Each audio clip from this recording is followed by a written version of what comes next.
Hello students, welcome back to our channel maths is easy. तो आज हम बात करेंगे यूक्लिड्स डिवीजन लेमा के बारे में। इसको हम यूक्लिड्स डिवीजन एल्गोरिथम भी बोलते हैं।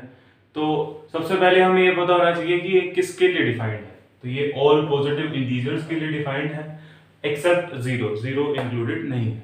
ठीक है, सबसे पहले एक एग्जांपल ले लेते हैं, उससे हम समझ लेंगे और फिर हम उसको जनरलाइज कर देंगे। जैसे हमारे पास नंबर्स हैं कुछ 1 2 3 4 5 6, हमारे पास ये 6 नंबर्स हैं। इसको हमें डिफाइन करना है, जनरलाइज फॉर्म में डिफाइन करना है। तो हम क्या करेंगे, हम ऐसे बोलेंगे, अगर हम 2 से डिविजिबिलिटी की बात कर रहे हैं तो हम बोलेंगे कि कुछ नंबर्स हैं जो 2 से कंप्लीटली डिवाइड हो रहे हैं और कुछ जो हैं वो रिमाइंडर 1 दे रहे हैं। तो हम ऐसे बोल सकते हैं कि 2 4 एंड 6 जो हैं वो 2 से कंप्लीटली डिवाइड हो रहे हैं और 1 3 और 5 जो हैं वो 2 से डिवाइड करने पे रिमाइंडर 1 दे रहे हैं, है ना। सिंपल सी चीज है।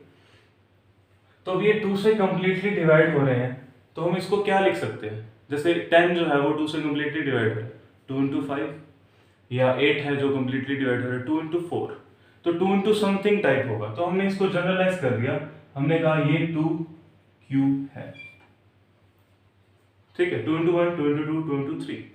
ऐसे ही अगर हम बात करें 1 3 और 5 की, तो हम इसको कैसे डिफाइन करेंगे। हमने कहा कि 2 से डिवाइड होने पे ये रिमाइंडर 1 देते हैं। तो ये तो कंप्लीटली डिवाइड हो रहा है ना 2 से, तो हमने कहा कि 2 से डिवाइड करने पे रिमाइंडर 1 आना चाहिए। तो हमने क्या किया, 1 2 3 4 5 6 को डिफाइन कर दिया 2q एंड 2q प्लस 1 में। और अगर हम बात करें इसको थोड़ा सा और समझें तो इसमें क्या है, हम बोल सकते हैं कि 2q जो होता है वो इवन को डिफाइन कर रहा है और ये ऑड नंबर्स को डिफाइन कर रहा है। तो ओवरऑल क्या हुआ कि 2q एंड 2q प्लस 1 जो है वो ऑल इवन पॉजिटिव इंटीजर्स को डिफाइन कर रहा है और 2q प्लस 1 जो है वो ऑल ऑड पॉजिटिव इंटीजर्स को डिफाइन कर रहा है। हमने सैंपल स्पेस हमारा 1 2 6 लिया था, 1 2 3 4 5 6 यूज कर रहे हैं।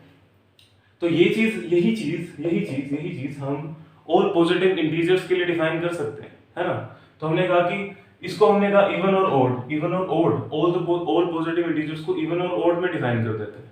कैसे, 2q एंड 2q प्लस 1। आगे समझ। अगर हम 3 की बात करेंगे तो हम कैसे बोलेंगे, या तो कोई नंबर 3 से कंप्लीटली डिवाइड होगा, या वो रिमाइंडर 1 देगा या 2 देगा। 3 नहीं दे सकता, 3 देगा तो हम बोलेंगे कि वो 3q वाली फॉर्म में ही आ रहा है ना। तो all positive integers can be defined as, कैसे डिफाइन कर सकते हैं, 3q 3q plus 2 3q plus 1।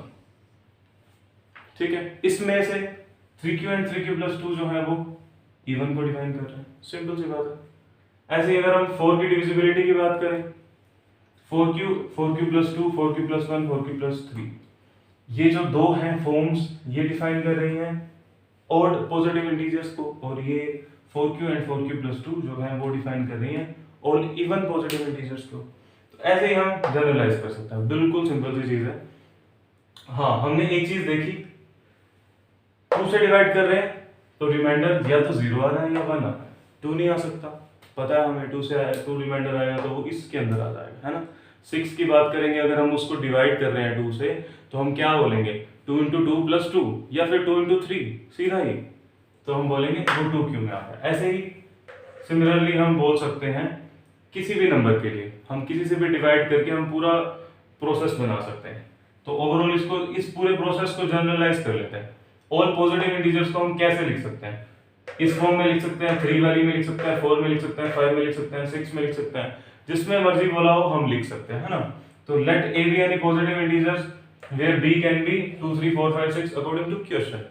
ठीक है, क्वेश्चन में अगर बोला है पॉजिटिव इवन इंटीजर्स को डिफाइन करो कि वो 2q की फॉर्म में आता है या नहीं, तो हम सबसे पहले डिफाइन करेंगे कि हाँ ऑल पॉजिटिव इंटीजर्स हैं वो 2q और 2q प्लस 1 की फॉर्म में लिखे जा सकते हैं, इसके बाहर कोई भी नंबर नहीं आ सकता। ठीक है, तो हम ये चीज पूरी डिफाइन करेंगे।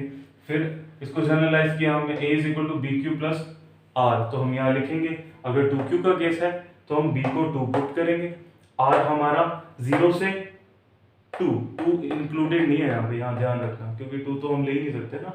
तो 0 से 1, 0 और 1 होगा यहाँ पे। ठीक है, तो ऑल इवन पॉजिटिव इंटीजर्स को हम 2q की फॉर्म में लिख सकते हैं। ठीक है, नेक्स्ट क्लास में देखते हैं HCF कैसे फाइंड करते हैं यूक्लिड्स डिवीजन लेमा को यूज करते हुए। ठीक है।